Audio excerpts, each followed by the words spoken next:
Good afternoon, ladies and gentlemen. This is going to be Harry Muppet, and this is game number 2 of the grand final of the DreamHack Open Summer Tournament in 2013. What have we got going on? Down the bottom left side, we have Jaedong, our red Zerg player from the Evil Geniuses team, and he has been doing all sorts of good stuff in the quarterfinals and the semi-finals, but man oh man, in game number 1 in the grand finals, StarDust, man, really put in the hurt on this guy. Jaedong doing some absolutely sensational ling harass. He pretty much, StarDust had a gate. He had a gate all the way there. Jaedong just ate through it, man. He just sent wave after wave after wave of lings. Completely obliterated the gate, but StarDust managing to hold on with duct tape and broken nails. He kept the gate going and eventually managed to push out with enough forces to take the game. So excellent job by StarDust, man. He is officially my hero, and he is going out there and he's going to try and keep the momentum going. And if he wins this game, man, it is going to be 2-0. It is a best of 5 series. And being 2-0 in a best-of-5 series, there is nothing better than that, except, of course, being 3-0 in a best-of-5 series. But, yeah, we'll see.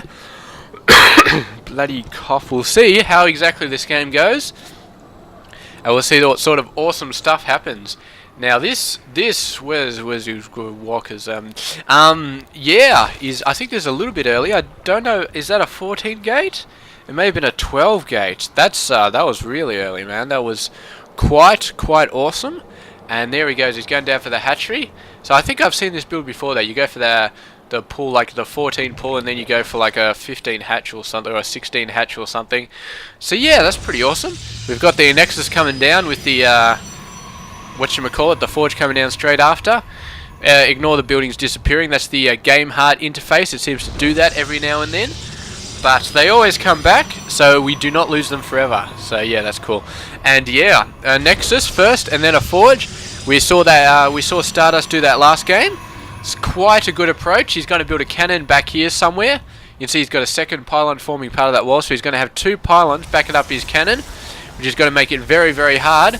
And he's waiting to put the cannon down. There it goes. So yes, he's going to be safe from Zerg aggression for quite a while.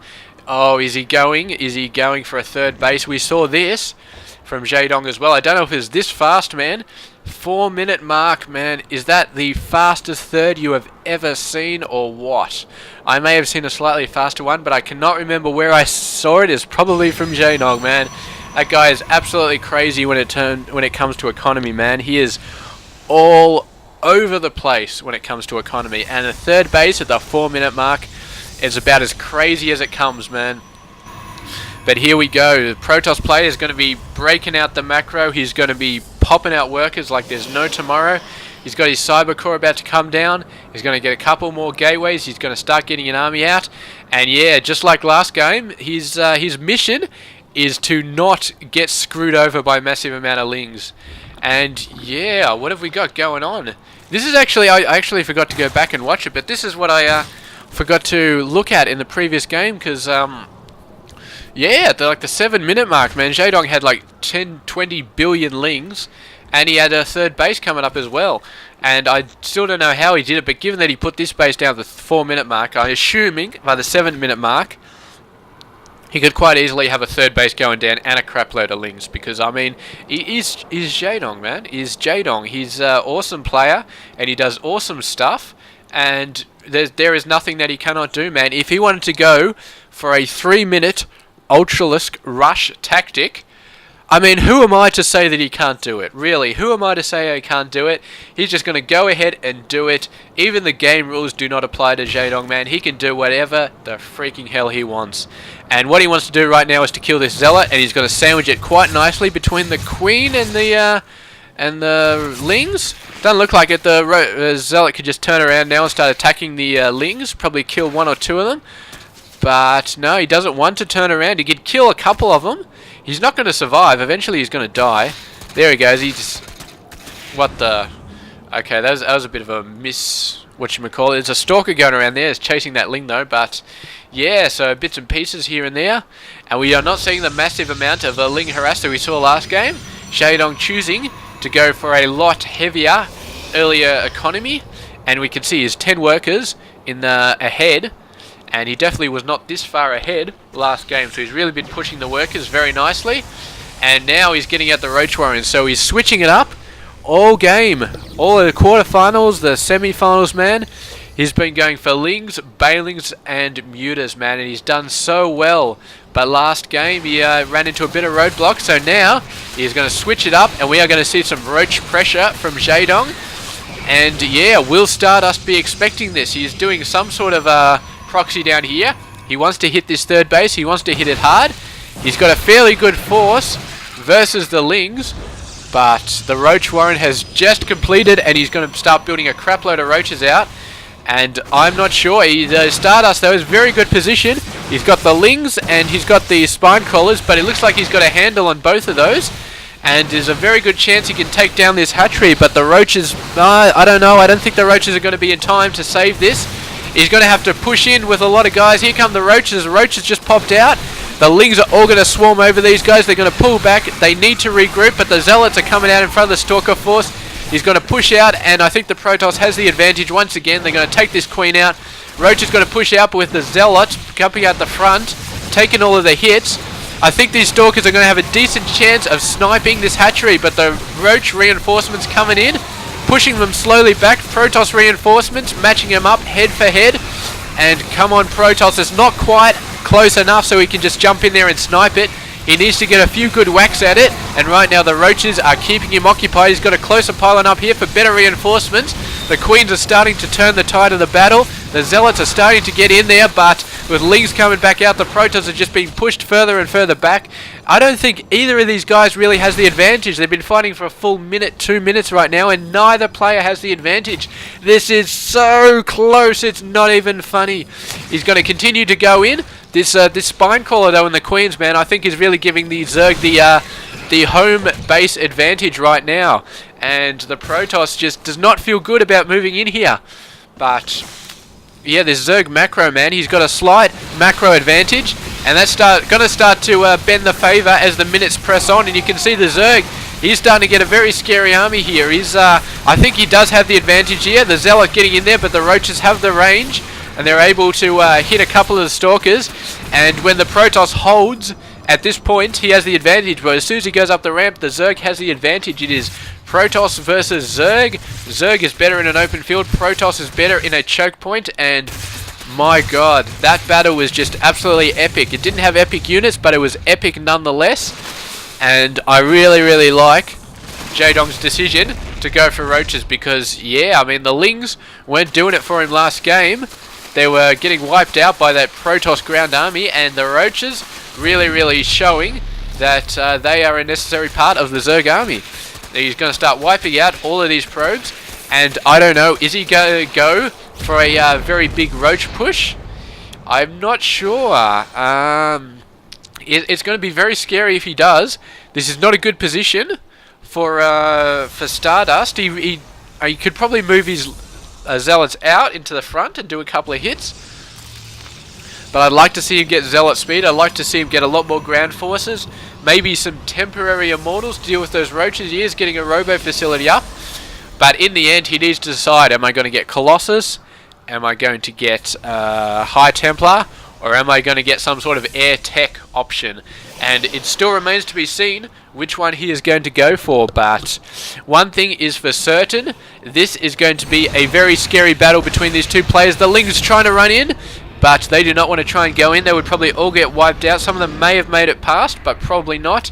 Is maybe waiting for reinforcements. So the Roaches all coming through. They see the Phoenix, and here we go. It looks like it maybe trying, maybe not. The Mothership Core coming out though, and the Zerg do not like the Mothership Core, especially not the ones that can't attack air. Hallucinated Phoenix continuing to run around. Queen's taking a couple of pot shots at it, but it is going to see everything. And there's not really much for it to see. I mean, it can see the Hydra Den, and that is going to be very interesting for the Phoenix to see. So he just caught a glimpse of the Hydra Den on the edge of his vision, and yeah, that Hallucinated Phoenix, all worth it to see that Hydra Den. So yes, the Protoss player does have to be a bit worried about the Hydralisks, and I'm guessing he's definitely going to have to start thinking about Colossus or Colossus or High Templar. Air is not really an option for him anymore, now that he knows there's Hydralisk tech on the field. So it's got to be Colossus or High Templar. And we will see exactly which one he goes for in the coming minutes, because it's got to be in the coming minutes, man. If he doesn't go for one of them in the coming minutes, while the Zerg player is building up Hydra forces, man, then the Protoss is going to leave himself very open to about a 17-18 minute attack with a crapload of Hydras, man. He really... I mean, the crapload of Hydras coming in, the Zerg player is going to do quite a lot of damage. You can see he's already advantaged in the army size, he's advantaged in the worker size. Protoss trying to catch himself a third base here, but there are Hydras out on the field already. That is a fairly large amount of Hydras, and the Protoss player is going to be in a lot of trouble right now. And Roach Hydra, will it be the bane of this Protoss force, man? He's got a couple of Immortals, so he should be able to deal with the Roaches. But the Hydras, man, Hydras rip through gateway units like there's no tomorrow. And the Zealots, I don't think the Zealots have legs. They do not. So this Hydra force, man, they are going to be quite potent.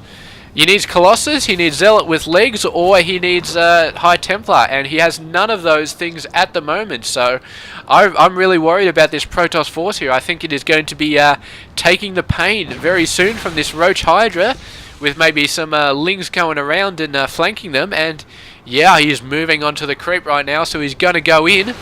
Yeah, I don't know if he has any idea how many Hydras there are on the field, but he's about to find out. And I'm guessing this is going to hurt quite a bit from the Protoss player, man.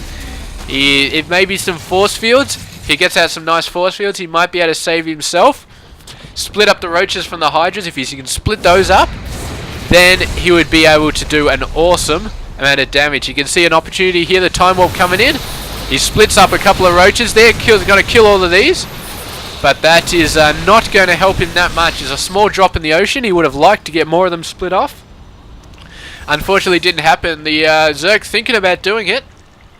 The Zerg is very, very scared of his army getting split by the force fields. He does not want to get his army split by the force fields. He'd love to get a flank, though. He would love to get a flank, and I'd like to see him flank from the backside. Here we go. He's moving in just when the Protoss getting attacked by those. A couple of things going down, and a couple of Roaches will die. He gets them pretty much for free. He might have lost a couple of Zealots to the Spine Crawlers, but not too much. Is just a couple of Spine Crawlers coming down here. He knows this is the way the Protoss is coming, so static defenses, why the hell not? And yeah, the Protoss players evened up the army count there. Army count by taking out those Roaches that he just split off, so some nice work there. Used up some energy, killed some units, so that's always good. Meanwhile, these guys coming in, so they definitely do not want that third base to come down, so excellent job with these Roaches coming down here. And yeah, the Zerg, man, 3 bases, he's going on to a 4th now, so the Zerg economy really going nuts. And the Protoss needs to get a 3rd sometime soon, or he needs to kill this 4th. One or the other, but I don't think he's going to get the 4th. He's too busy worrying about these guys, so he needs to get their 3rd base down. And right now, just keeping these forces alive is more than enough of a pain for him to have to worry about. So trying to build a 3rd base as well, and dealing with these Roaches out there. Just, there we go, beautiful force fields. He's getting in there, he's doing his stuff, he's definitely taking down the army, but man, there's a lot of these forces got taken out, man. The Roaches and the Hydras, there were gaps in those force field walls where the units were pushing forward, and the static defense is doing an excellent job as well. And the Protoss, man, he's got this very, very awesome ball, but the Zerg economy just really, really starting to kick in, man. He's really getting a ton of units. I don't think the Protoss can match him unit for unit at the moment. The economy is just too good for the Zerg player. And he's got the Vipers out. He's starting to yank some Immortals in. And this is going to be the beginning of the end for our Protoss player, man. He is not able to force field off the units he needs to. He's not able to get the splits he needs to. Not in this position. But the Zerg is not fighting him in any position that he wants to fight him in. He's choosing to go for this more open-ended area where he can shoo in forces from both sides. And the Protoss, man, he has just lost everything right now. He is just a bad place for that Protoss army to engage the Zerg player. And he must, he needed to do something. He needed to get one of those bases down and he tried to go up there, it didn't happen. He tried to go in there, and it didn't happen. And he tried to go in there, and it was just a bad position. The correct decision would have been to run away, but if he ran away, then he was already so far behind on the economy.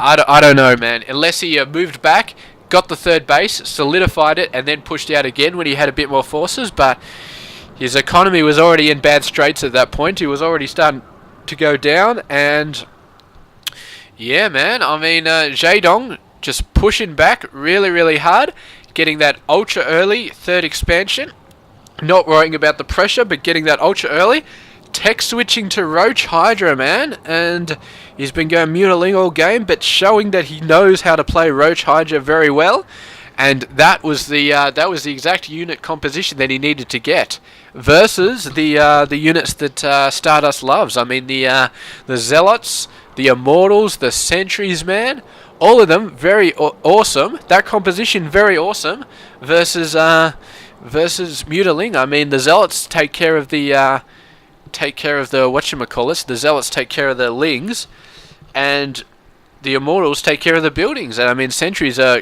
they're pretty good at scaring off the muters. But my God, man, Roach Hydra getting out there. Roach is tanking the blows, and Hydra's just all over the place, man. And we did see. Well, let me have a look back at my notes here. In the quarterfinal, StarDust was going up against Ling Hydra, Roach Hydra all over the place when he was facing off against Hyun, and he did pretty well against it. But yeah, this Roach Hydra, man, the economy from Jaedong just really just blew him away. And yeah, as well, the beautiful control by Jaedong, not letting his units, his army, get split up by those force fields. I cannot count how many times he was running in, and then he danced away again. He'd run in, and then he'd dance away. He wouldn't even get in range, but he knew what ranges the sentries had for their force field, so he'd get away a couple of times. He was caught, and he lost about 5 or 6 roaches, but the Protoss player never got that beautiful halfway split that they so want to get. They get the halfway split, and then they wipe out everything in the half closest to them, and they cut the army in half with very little losses on their own side. And that is the beauty of the sentry build. You can cut the army in half, and you can wipe out the half quite easily, and then you take out the other half. It's beautiful. But Jaedong staying away from every single force field split, and just doing an awesome job of microing away from the force fields. And yeah, in the end, he managed to get the fight in the area that he wanted the fight to happen. And he got the awesome static defenses, spine crawlers all over the place. And yeah, I'm still not sure why StarDust went in and attacked this. I mean, it was a bad place to attack. It was really a bad place to attack, going down here with this branch and this branch. You do not want to attack a Zerg at a T intersection, man, because they can, not only can they flank you from the top with Lings, but they can send in Roaches and Hydras from both sides, like going in there and going in there. Bad place for the Protoss to attack. But I think he was at the end of his rope, man. He needed to do something, and yeah, in the end, it just didn't work. And congratulations to Jaedong for doing a really good job with the Roach Hydras, man, and showing that that there is a way to get around the Sentries force fields, man, that you can get around and just, oh man, it's so awesome. We are going on to game 3. It is 1-1 so far, and these players very evenly matched up so far. Did an excellent job versus each other. Very strong. But it's a best of 5, man. One of them has to win, one of them has to lose, and we are going to find out in the next couple of games who loses and who wins. So this is going to be Hairy Muppet. I hope you enjoyed it. I know I certainly did, and I'll see you guys in game 3.